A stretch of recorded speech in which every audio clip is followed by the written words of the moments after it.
Hi, welcome to Blogging Heads TV. You're watching Culturally Determined, and I'm your host, Aryeh Cohen-Wade. And my guest today is Jim Newell. Jim, could you introduce yourself? Hi, I'm Jim Newell. I'm a staff writer for Slate covering the election.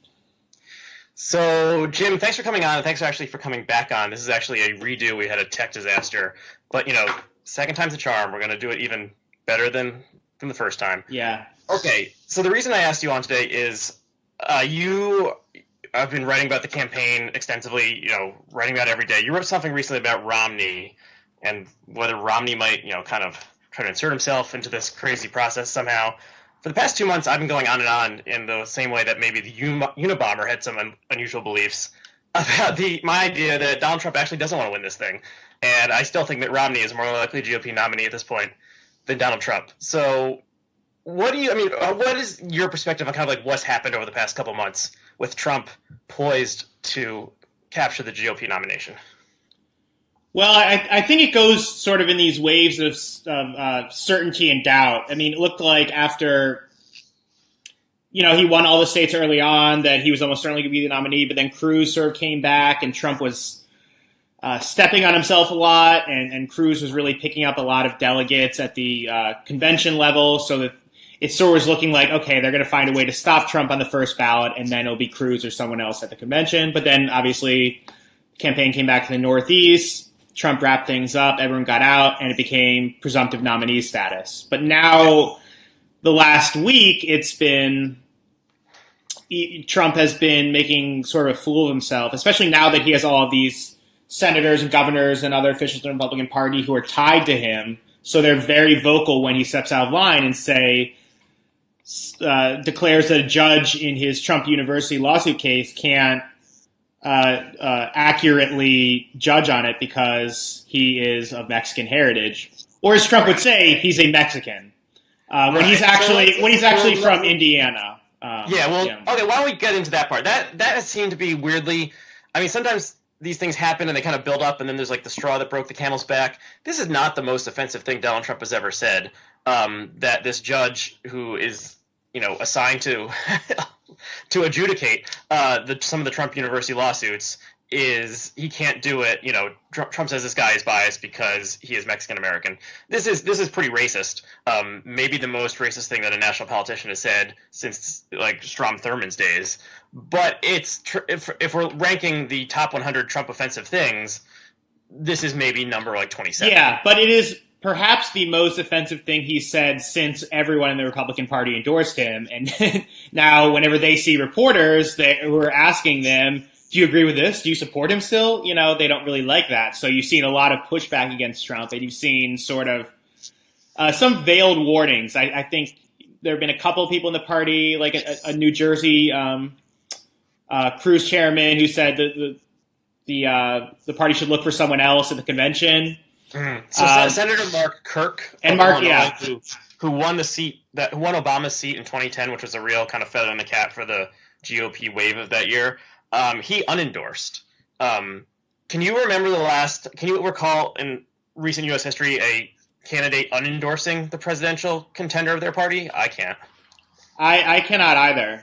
And yesterday, I think after we had our botched recording yesterday, Hugh Hewitt, who's a radio host, yes, I believe he also said that conservatives should look towards dumping Trump at the convention. Dump Trump. I mean, if that's not the slogan, that should be. Yeah, so there are a couple ways of doing that. And, one would be that Trump realizes he doesn't want this and find some way to just like drop out or whatever.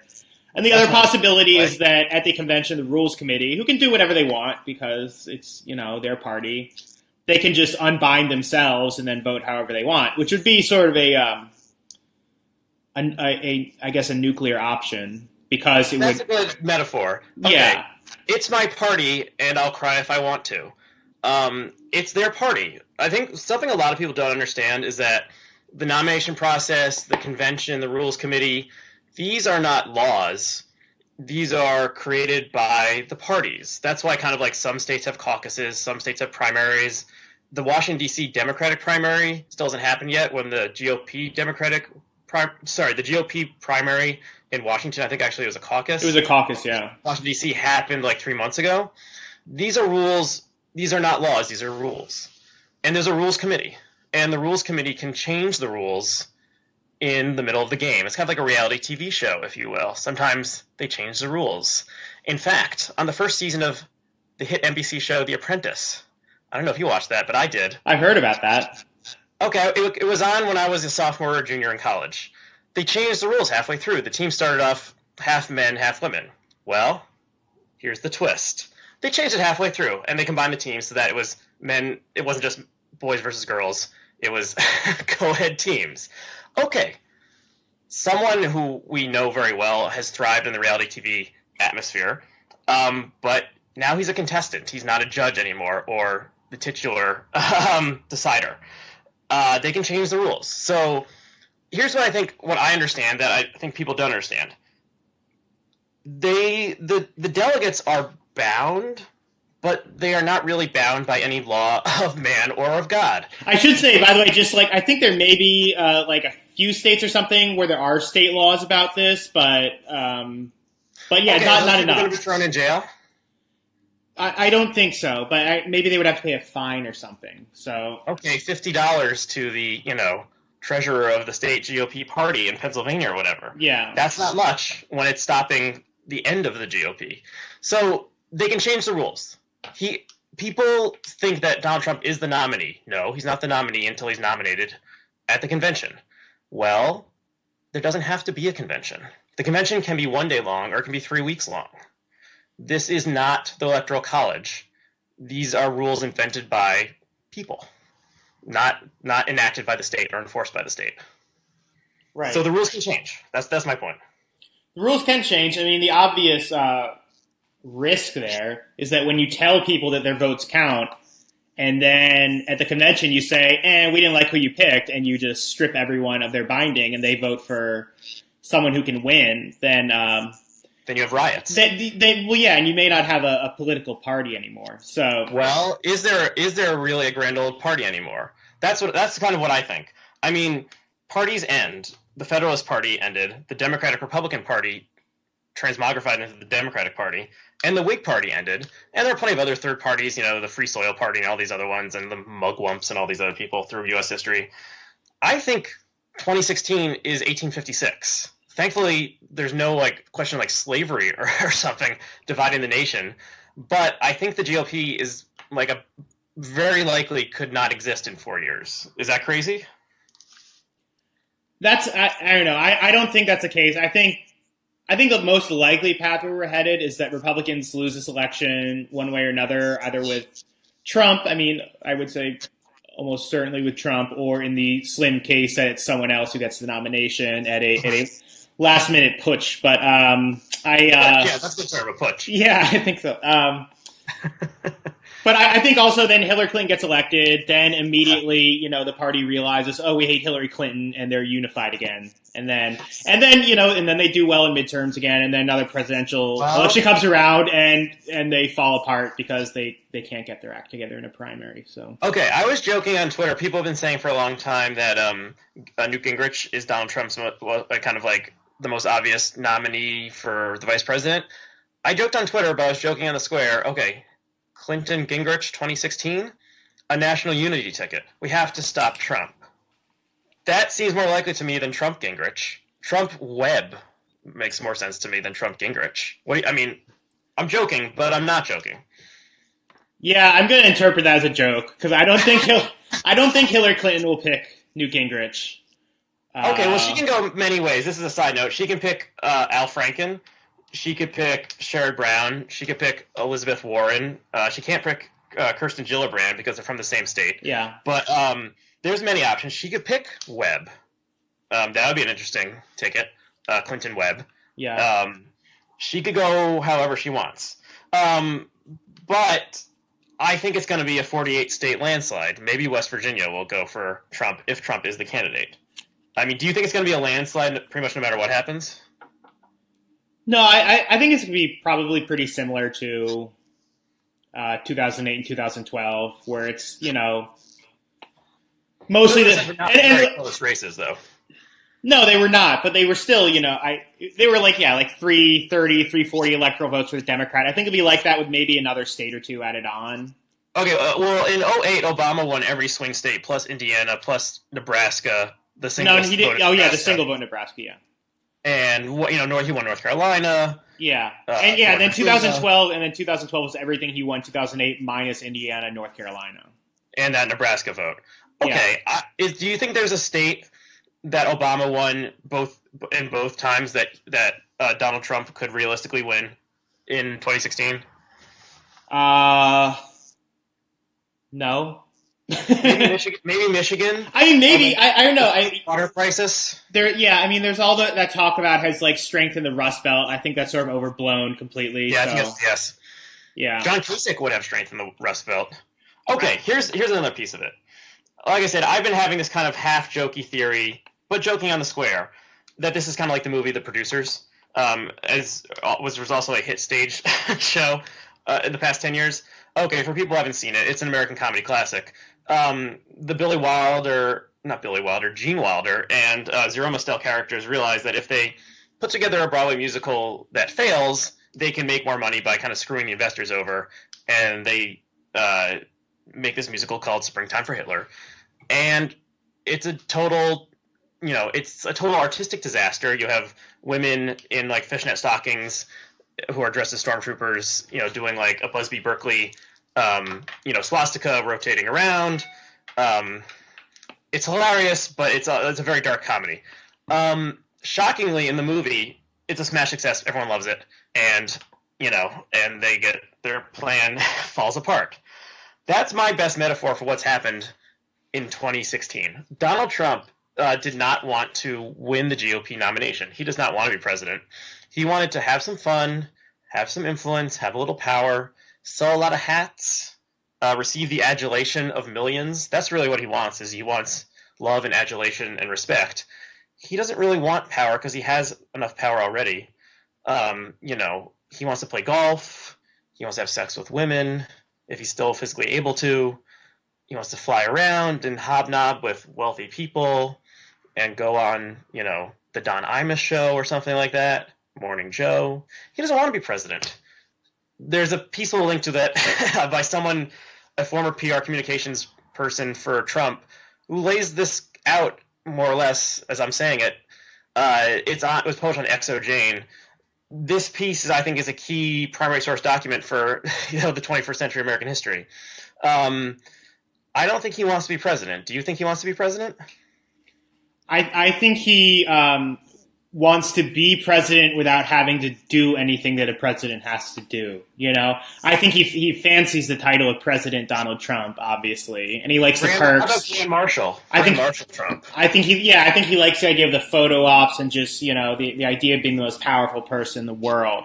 I don't think he wants to have to make decisions about trade with Indonesia. Even though he talks about trade, I don't think he actually wants to make the decisions about it. I think he does have some core beliefs involving trade, kind of mercantilism, unusual beliefs about how trade actually works and international relations. He has some core beliefs, but yeah, I don't think he wants to meet with the Prime Minister of Sweden. I think it's generous to call those core beliefs. They're more like things that he enjoys saying because he thinks they get a reaction out of people.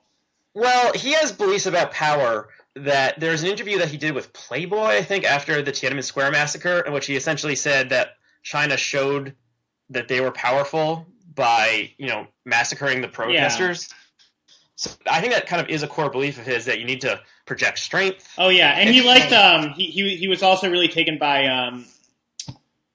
oh my god, I'm blanking right now. North Korea dictator Kim Jong-il or Kim Jong-un, who He was very impressed by how he got his uncles and some other people who were resisting him out of the power circle and consolidated power around himself. Yeah, there was a rumor. I think it was he thought that was very impressive.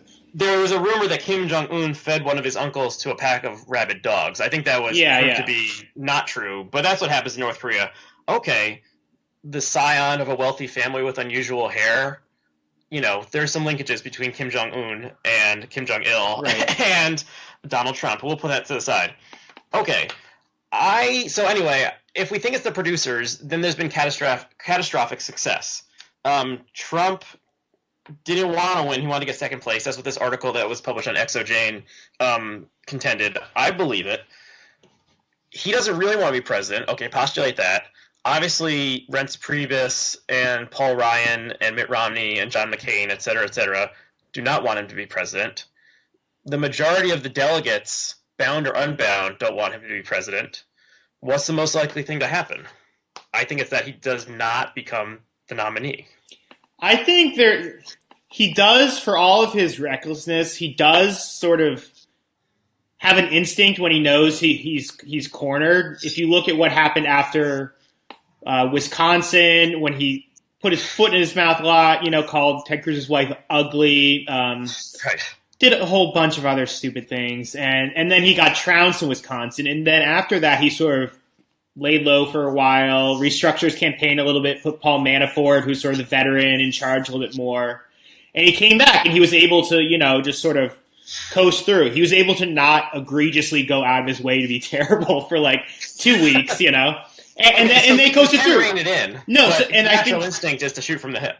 Right, and I think what you've seen though after there was like the other day on the Hill was just chaotic with all these people issuing threats to Trump, like you've got to stop saying that. You had Mitch McConnell, you had Bob Corker, senator from Tennessee, saying like he's got about 3 weeks to turn this around or something, which is like, well, what does that mean? And then that night when Trump, one would wonder, yeah, an interesting question. And then that night when Trump was giving his election, his election night speech, he read off of a teleprompter, which was hilarious because it was clearly like the third time in his life he's read the teleprompter because he was like very much staring at the teleprompter and just reading it, like squinting almost. No, he's much closer to an improv comedian than to anything else in this world. Yeah. He could just talk and talk, and he's a freewheeling guy, freewheeling Donald Trump. And it was sort of like this very banal, candidate speech where Reince Priebus, the chairman of the RNC, was afterwards just like, what a phenomenal speech that was, and so poor Reince. I mean, really, yeah, I feel sorry for him at this point. I think Trump recognized that he had to tone it down for a little bit, so he'll be quiet for a little while, and then he'll start it up again. Maybe after he sends his own tweets at night. So During the day, it seems like he yells it out to an intern, and the intern. That's true. That's been reported. He hollers it out to his secretary. Exactly. Except he probably has 20 beautiful secretaries surrounding him at all times. Well, yeah, I think the quote was, "I shouted out to one of the young women," and then they posted. Yes. Yeah. Who are these young women? That's the question for a journalist to dig into. Anyway, okay. The time that really, for me, brought the whole kind of like conspiracy theory angle to it, which I know sounds semi-crazy, was, okay, so Indiana was kind of like the last stand for Kasich and Cruz, really more for Cruz. Okay, so Trump won Indiana, and that night Cruz drops out. Okay, so then everyone was thinking like, look, Kasich has a shot to win a couple more states, maybe California, Midwestern, upper Midwestern states. He drops out the next day. Why do you think he did that? I think, and I know that Kasich has said he was very irritated by it. But once Trump won Indiana and Cruz dropped out, Priebus sent out a tweet saying that Trump was a presumptive nominee, and everything sort of looked to be headed in that direction. So I think Kasich was getting a lot of pressure, and Kasich didn't have the math anyway. He could have picked up more delegates. Maybe like North Dakota, like Kasich could have won that. Like, I don't think he would have. Like Kasich was always very weak. Like this whole idea of splitting the. Where Cruz would go and compete against Trump in red states and Kasich would compete against Trump in blue states. Like, Kasich never picked up his end of the load there. And he's not a great candidate. He is kind of a bumbling, the Carl Diggler view on him was like strangely accurate that he was just doing this so he could get free food all across. He's also a guy who clearly just loves traveling around, shaking people's hands. He's kind of like the Joe Biden of the right. Like he was just having fun, telling stories. Like he wasn't. I didn't even think he was that bad. He was just not what the Republican Party wanted this year. Like he did not want. No, he also worked for Lehman Brothers. There's a real. That was another problem. But like he was just going around being like, we're going to work on. Balancing the budget, we'll make some compromise with Democrats, which is like how governing works. But no one in the primary electorate wanted that. So no, I mean, 40 to 50% of them want Trump. Maybe less of that. Maybe more like 35 to 40%. Anyway, okay. As soon as Kasich dropped out, I was like, "What the hell is happening?" the way my mind works is I immediately thought, okay, Mitt Romney placed a call to John Kasich and told him, John, it's time for you to drop out because we have our own strategy that's happening here. I want you to be my vice president. Now, Romney has the money and the connections to money people to run third party, but he also has the ability to steal it from Trump at the convention. Romney Kasich, Kasich Romney. You know, it makes a lot more sense to me than Trump Kasich. What do you think about that? I think that's a decent ticket. I doubt it was Romney who urged Kasich it out. He probably just saw the writing on the wall.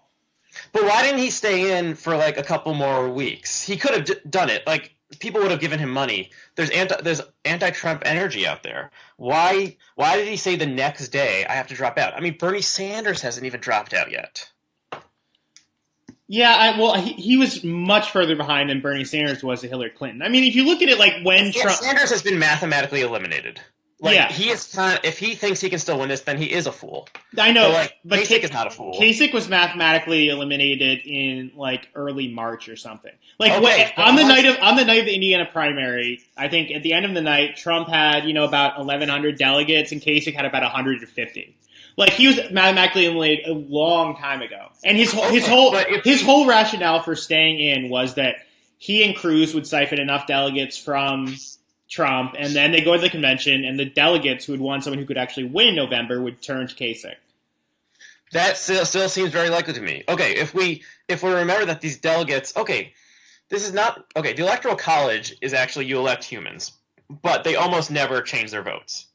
These delegates are humans with free will and volition, and people have to go home and look at their children in the face, look in their little baby's eyes, and say, what future have I provided for you, little woke baby? No, they're Republicans, so they're not woke. They can do whatever the hell they want. As you said, there's a rules committee. They make the rules. These people make their own rules. They can say, screw you guys, I'm going home, or I'm taking my toys and going home, or I'm taking my party and going home. So if John Kasich, Marco Rubio, Ted Cruz, and one or two other losers, Jeb Bush, have a combined 800, 900, 1,000 delegates, then that's a real fight. 1237 is meaningless until people start actually voting. Do you agree with that or not? I just don't think, unless it continues to stay as bad as it was on, say, like Monday or Tuesday of this week, consistently every day, and I think until you show, I honestly think that delegates aren't going to completely reverse the will of the voters. Until you see polling that shows, say, a majority of Republicans no longer want Trump as their nominee or something like that, then these aren't really things that you can entertain that seriously. Like, Trump has most of the party. Like, there are party elders who are not necessarily around him, and there are swing voters who are definitely not around him. But the party base is ready to vote for Trump, and half the party base loves Trump and thinks he's the best thing to happen in the world. So the GOP has screwed over the party base for 40 years. That's also a good point. Yeah. I mean, and they've usually gotten away with it. Trade or open borders? No. That's why Trump has been able to exploit this position. The party base wants Medicare and Social Security. Maybe they don't care about Medicaid. The GOP has served a different master than its base. It served rich people and ideologues. Right. It served the Koch brothers. That's why it is like a diseased. It's like a cancer-ridden body that a infection was able to bring to the point of death. That's another metaphor for what's happening. That's a good one. Yeah. Trump is a parasite. Only a diseased host can take on this kind of parasite and be taken over. But it's not actually taken over. The party still does decide. Like, literally, the party decides. Who else is going to decide? It's not our Lord and Savior. It is 1,237 party hacks. They decide, right? Yeah, unless they will decide. They'll probably they will decide something, and I think that decision is likely to be that we're going to nominate Trump because we can't not do it, because then we will no longer have a political party. And I know you don't think there's going to be a Republican Party, but I think probably the prevailing sentiment is let's just get through these few months. Then he'll be gone. They can get through a week. They can barely get through a week. Reince Priebus is drinking whiskey with breakfast. He needs to be committed to a mental ward for his own safety. Yeah, I mean, they'll just say, we need to get it. We have to, try to support him because that's who the voters wanted. Then he'll be gone. We'll have a Truth and Reconciliation Committee, and then we'll... Yeah, everyone will get a pardon, and then they can tell what actually happened. Yeah. And then, then... Testimony. Then they'll go back to, wanting to voucherize Medicare or whatever. Whatever floats their boat. Okay. No, but see, the scam has gone on long enough. If something can't last forever, it won't. That's kind of a commonplace saying. It can't be the case that a party relies on the votes of people whose interests they do not truly serve indefinitely. That's kind of what's happened since 1968. Right, and I think what you're suggesting, that they'll go with someone who does represent their elite interests, would be them forcibly trying to continue an untenable situation. But Trump only represents about 40% of the GOP base, which is like 20 to 30% of the country. So he represents like 15 to 20% of the country. That's more than anyone else. But I mean, those positions, some of those positions, against trade deals, against cutting Medicare, Social Security, those are extremely popular positions. So, I mean, this was an opening in both parties that I've been wondering for years, honestly, how,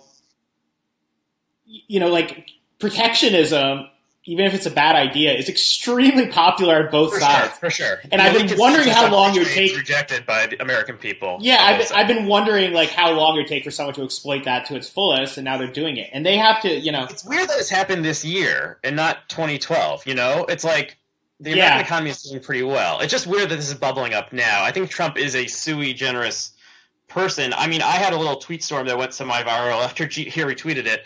What I compared it to was as if a carnival barker assassinated Archduke Franz Ferdinand in order to sell more tickets. That's my metaphor. Yeah, that's a good one. A joker has somehow upended American politics. I think a lot of it has to do with maybe why this didn't happen in 2012 and is happening now is just the push for immigration reform after the 2012 election, and that sort of brought about this new almost reawakening of protectionist, nativist, Buchananite thinking.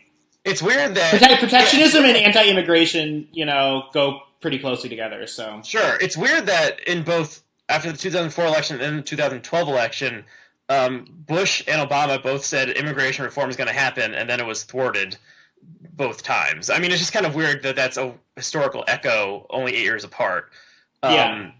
The great and good American people do not want open borders. That seems to be the case, or at least the people who really care about this and will vote on it and call their congressmen do not want immigration reform. So it seems like we're going to continue on in this weird limbo state. I don't think Hillary Clinton's number one priority is going to be immigration reform. Well, here's a good question. What is Hillary Clinton's number one priority? What the hell does she want to be president for besides power? What does she want to do? I haven't heard a single thing. Yeah, she's having trouble distilling that into a pithy one-liner, I think. Or even, what is her main plank? I think that she thinks she would be an experienced hand at the till, a good manager of government, someone who can protect what Obama's gotten, and maybe but she can't run on that because the cool kid think Obama sucks. What is happening? I don't quite understand it. I mean, she's been trying to run on that, but you hear how much trouble I had. Trying and succeeding. She is the nominee. Yeah. So, and also, she's running her. When she talks about her career and her achievements, she talks about fighting for women and children. I think that's a big part of her message too. Okay, well, I fight for widows and orphans every day. That's meaningless, Yeah. You do. What plans does she have? I don't even know. I follow politics closely. I can't identify a single plan that she has. I mean, she has little, she actually has pretty, detailed, white papers in these, she has a lot of, white paper policy things, here's my 12-step solution to reform this sector or whatever. And, which is good, and, I commend her for, going into detail there, but that's not, I think she could also use a little bit more on the motivational or poetic side. Why do you think she didn't run on a public option? No, she does support the public option. But she didn't make that the centerpiece of her healthcare campaign. I mean, Sanders said Medicare for all. Right.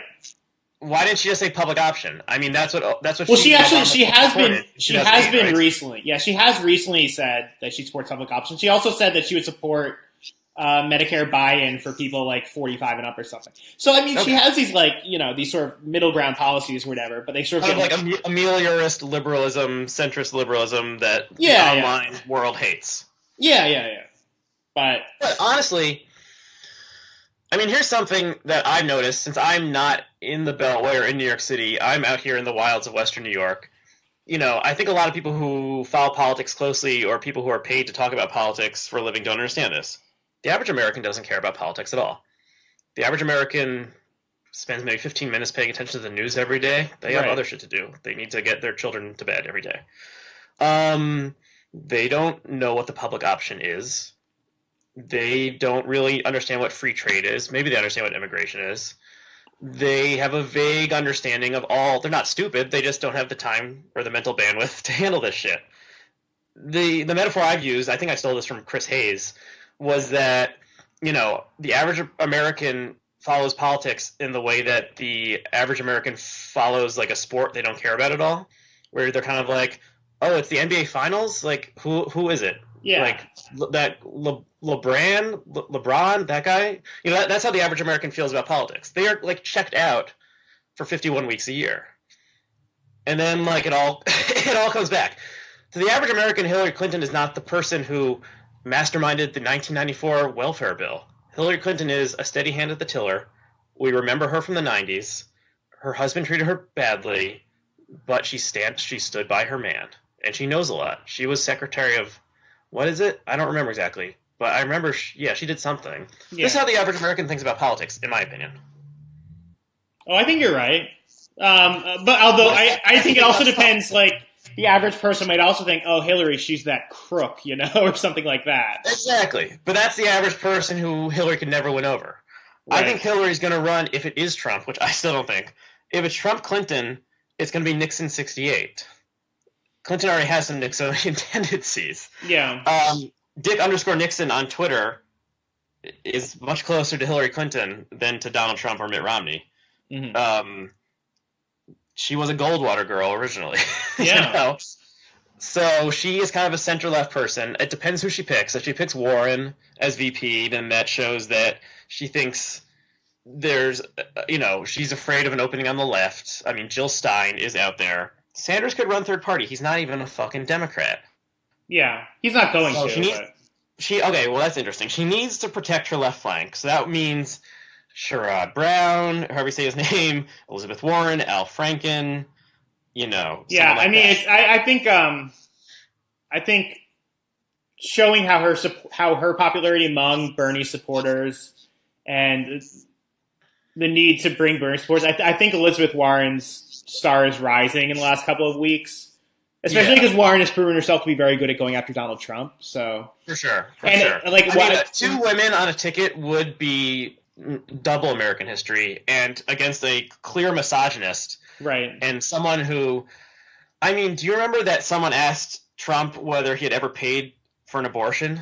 Yeah, that was Maureen Dowd. Yeah, he didn't answer that question. Okay, that means the answer is yes. Yeah. Okay, you know what I mean? There's two women against the guy who has hushed up pregnancies and paid off women and paid for their abortions, and has had 3 wives, and is an obvious kind of charlatan. This is going to be a landslide. Yeah, but he tells it like it is. So does Elizabeth Warren in her way. So does Al Franken. I mean, our blogging. No, they're PC. They're going on about Al Franken as the vice presidential candidate. That'd be nice. Get the Jews. You can't have old Uncle. Bernie Sanders, the Meshuggah, Jewish great uncle, but you can have Uncle Al, who wrote a hilarious book about running for president called "Why Not Me" that I recommend to all. Wouldn't Al? They wouldn't want to. I mean, with a VP, don't want to bring in someone who's going to have a lot of baggage hanging around. And even though Al Franken's a good senator, he's very popular in Minnesota. They're going to bring up all the shit he did when he was a comedian, and all of the Sure, he did cocaine. He was and all of the insults, and they're going to. Well, who's they? Has Al Franken done anything in his life worse The than Donald Republicans Trump has done in the past year? No, but why even distract? Like, it's just a matter of like attention. Like, why even distract from Donald Trump? Why not pick someone who, there's not a lot to explore in the background? And okay, well, who do you think is the most likely? A safe pick like Sherrod Brown or Julian Castro? I think the safe pick is Tim Kaine, senator from Virginia. That would make crushing Bort and everyone else online, commit seppuku.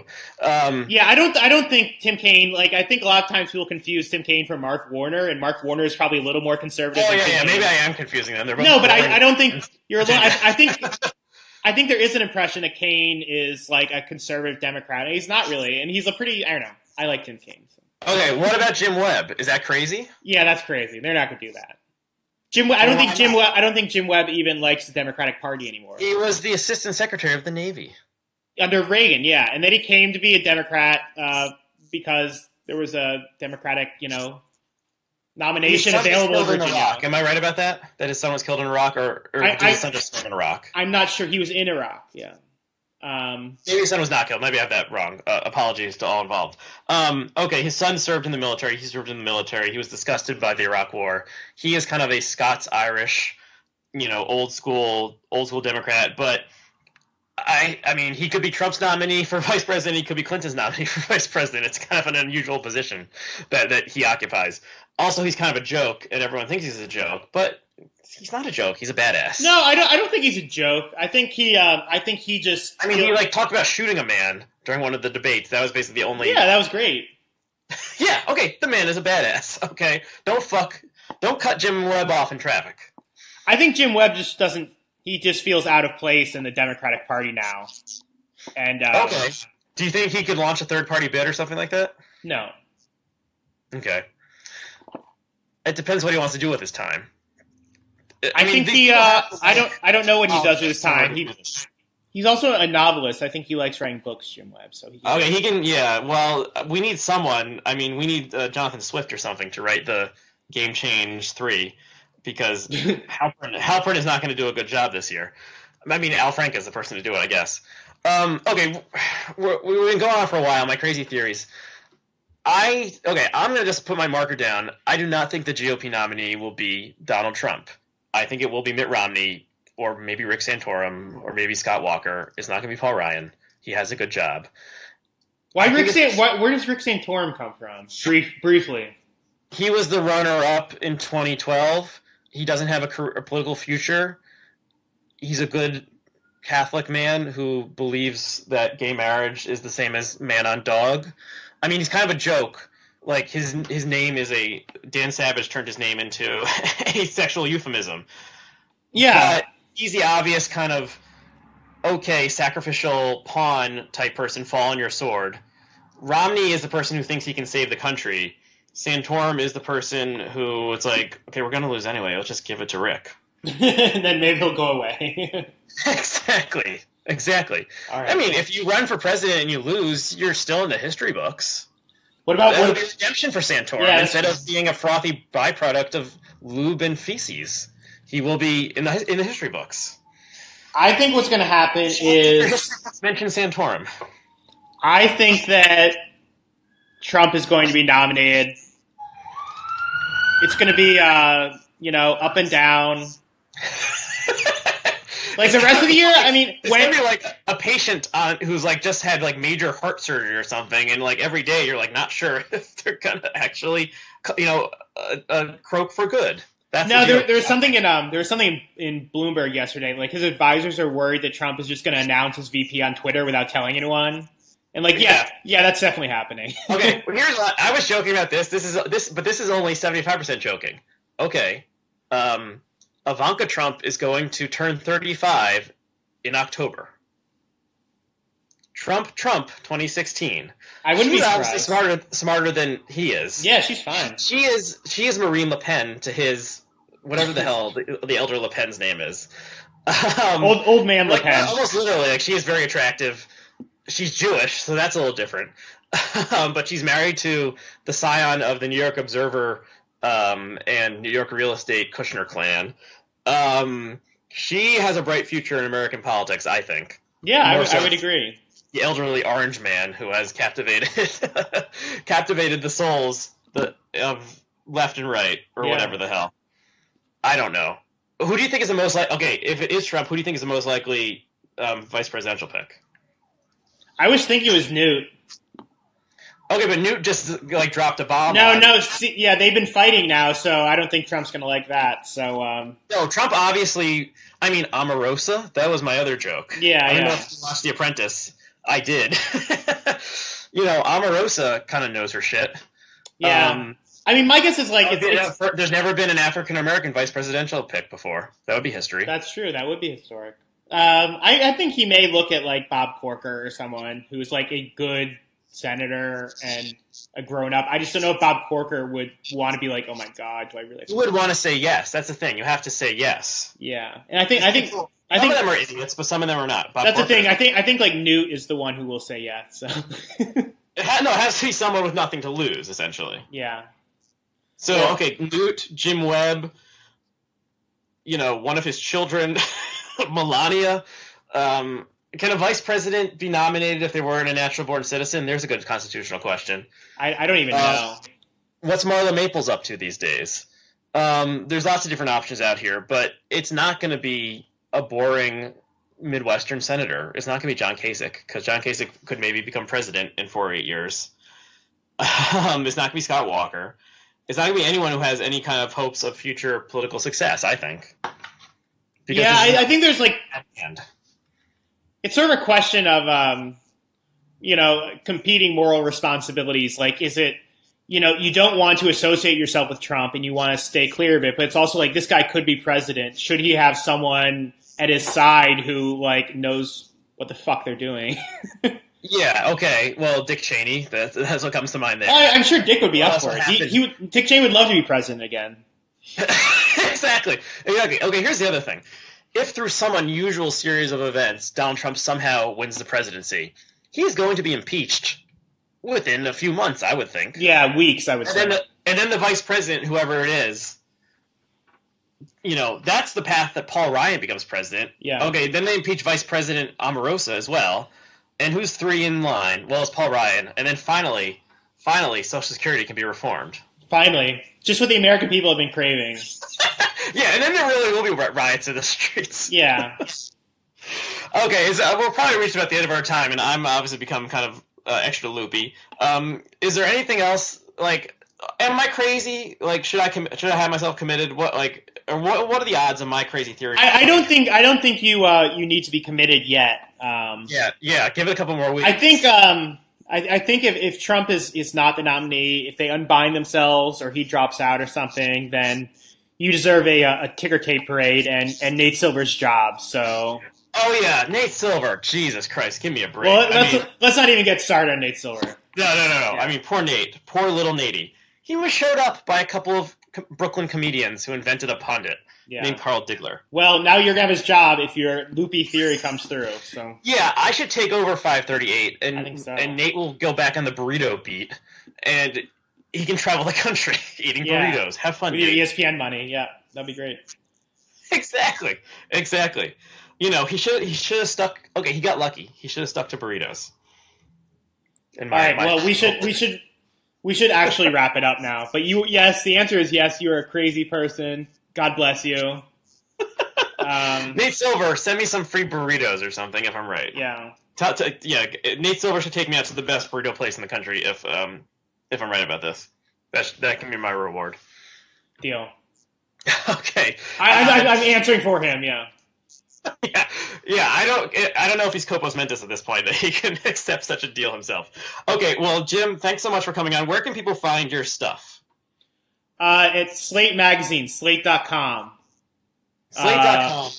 Slate.com. And what's your Twitter handle? It's Jim_Newell. Okay, so those will be linked to. We will link to various things mentioned in this article. Stay tuned. I don't think this election can get less crazy. I think it can only get more crazy. Jim, thank you for coming on. Thanks to all of our viewers and listeners. And we'll see you again next time. All right.